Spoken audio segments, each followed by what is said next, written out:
Soft বা hard Awami League না। আমি আগেও বলেছি এই নির্বাচনে বিএনপিও তো নাই, আছে কি?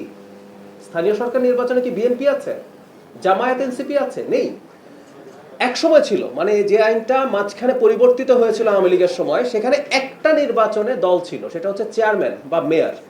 তখনও কিন্তু মেম্বার এবং কমিশনার নির্বাচনে কোনো দল পার্টিসিপেট করতো না। এখন এটা তুলে দেওয়া হয়েছে, মানে আমরা আগের জায়গায় চলে গেছি।